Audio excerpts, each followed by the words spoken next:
Again, the kingdom of heaven or salvation can be illustrated by the story of a man going into another country who called together his servants and loaned them money to invest for him while he was gone. He gave 5,000 to one, 2,000 to another, and 1,000 to the last, dividing it in proportion to their abilities, and then left on his trip. The man who received the 5,000 began immediately to buy and sell with it and soon earned another 5,000. The man who with 2,000 went right to work too and earned another 2,000. But the man who received 1,000 dug a hole in the ground and hid the money for safekeeping. After a long time their master returned from his trip and called them to him to account for his money.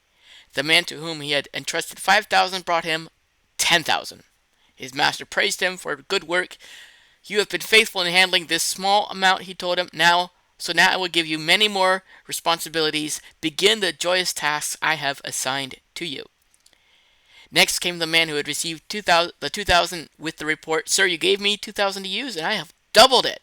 Good work, his master said. You are a good and faithful servant. You have been faithful with this small amount, so now I will give you much more. Then the man with the 1,000 came and said, Sir, I knew you were a hard man, and I was afraid you would rob of me what I had earned. So I hid your money in the earth, and here it is.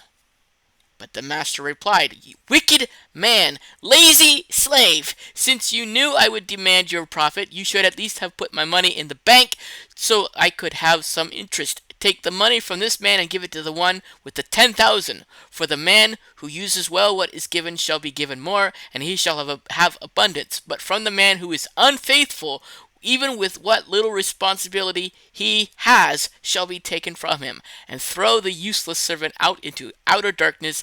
There shall be weeping and gnashing of teeth.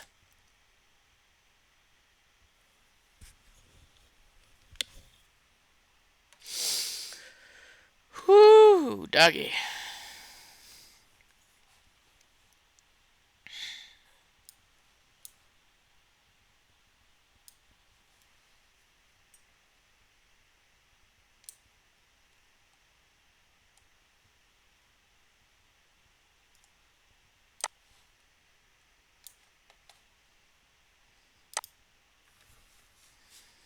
It's going to be a little bit interesting typing without my glasses.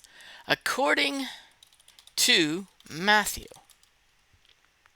25, 14 through 30.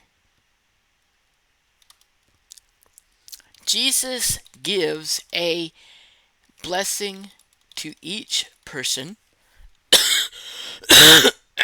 Excuse me.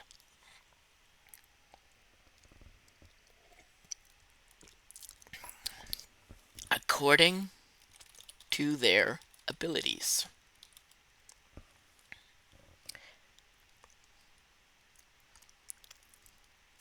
Every person, according to this passage, is given a blessing according to what they have been gifted with. Two of the three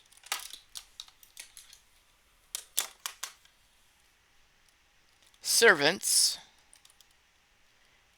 used their abilities and doubled what had been given to them.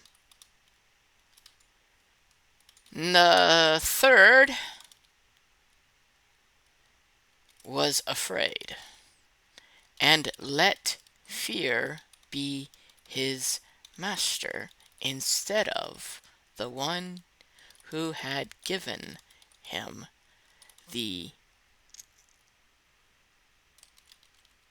supply for his talent.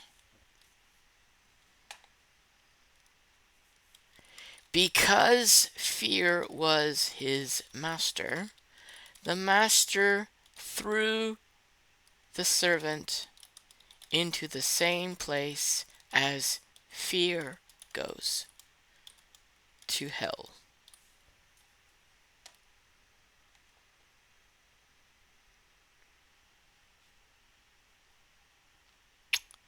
Okay? Oh.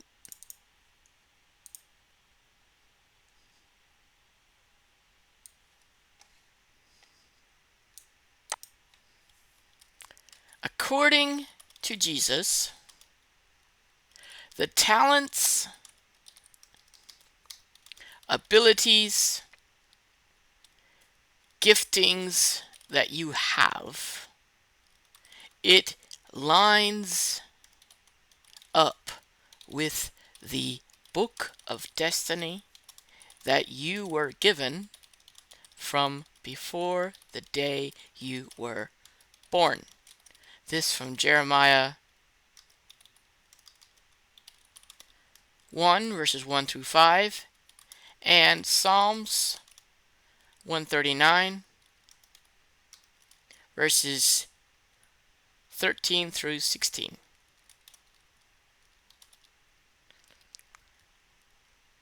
When you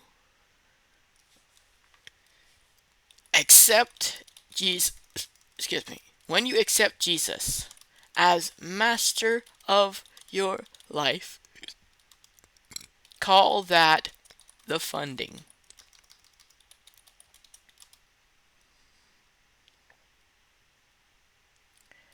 You are now given the task of using what you are good at, plus the salvation funding, and to take the talents given and multiply it.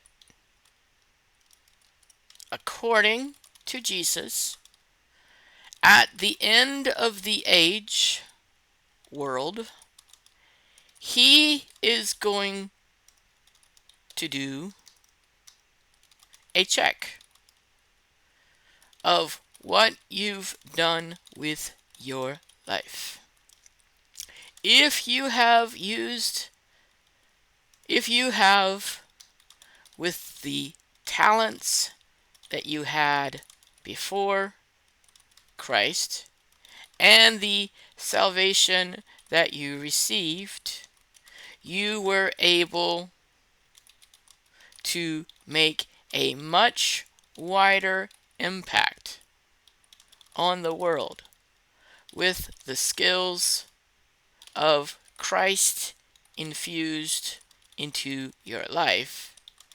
You will be given the authority over many more things in heaven. But if you do nothing with the thing of salvation, you pray a prayer of the sinner's prayer and then nothing else,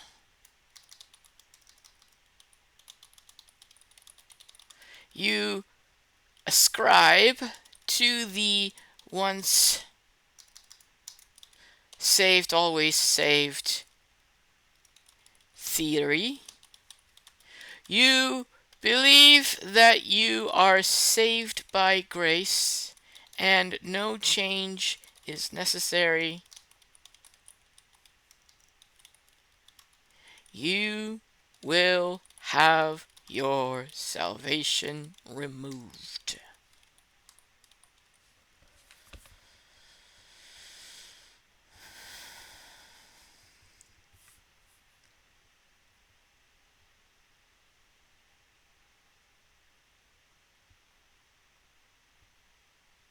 It's not worth it, friends. It absolutely is not worth it.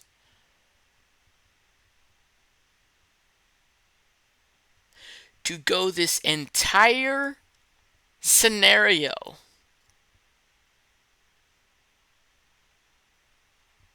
doing what you want to do because you can. get to the end of your life and realize, I never made Jesus master of my life.